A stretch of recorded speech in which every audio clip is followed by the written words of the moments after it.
High everyone, আমি Susmita and welcome back to my mini blog. আমি জানি তোমরা অনেকেই গেট রেডি উইথ মি চাইবে, তাই সেপারেট ভিডিওতে অলরেডি তোমাদের জন্য একটা get ready with me ready করা আছে, তাই তোমাদের কোনো চিন্তা নেই। আজকে রেডি হয়ে যাব একটু কল্যাণীতে। বাড়ির থেকে ওই 1টার সময় আমরা বেরোচ্ছি।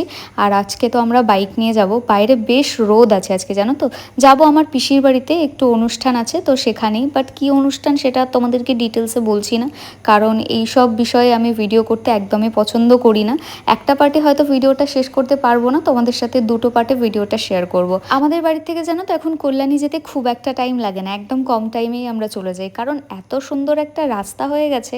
এই হাইওয়ে দিয়ে যেতে ভীষণ ভালো লাগে। আর এই রাস্তা দিয়ে যখনই যাই আমি এই বিএসএফ ক্যাম্পটা দেখতে পাই। তোমরা কারা কারা এটা নোটিস করেছো অবশ্যই বলো। আমার এই ক্যাম্পটা দেখলে ছোটবেলার কথা মনে পড়ে। আমার বাবা যখন দুর্গাপুরে পোস্টিং ছিল আমি একবার গিয়েছিলাম, তখন তো ছোট ছিলাম, অত বুঝতাম না, কিন্তু যখন গিয়েছি এতটুকু মনে আছে যে আমি অনেকটা ছোট ছিলাম। আর বাবার সব বন্ধুরা আমাকে কোলে নেওয়ার জন্য এগিয়ে এসেছিল। আর আমার ওই মেমোরিজগুলো বেশ মনে পড়ে। দেখতে দেখতে কল্যাণী আইটিআইয়ের সামনেও চলে এসেছি। পুজোর সময় তো দেখতে যাইনি, তাই ভাবলাম ভাঙা প্যান্ডেলটা একবার দেখতে যাই। আর পুজোর সময় ভিড় ঠেলে কিন্তু লোকজন যখন আইটিআই দেখতে আসে, তখন আমার মতোই এরকম অবস্থা হয়, যেটার অবস্থা আমার আজকে ছিল। আইটিআই মোড়ে আসার একটাই কারণ, আমরা একটা শপিং মল খুঁজছিলাম, তো হাতের সামনেই পেয়ে গেছিলাম, বেশি কষ্ট করতে হয়নি। এখানে এসে গিফটের জন্য একটা টি শার্ট আর শার্ট দেখছিলাম।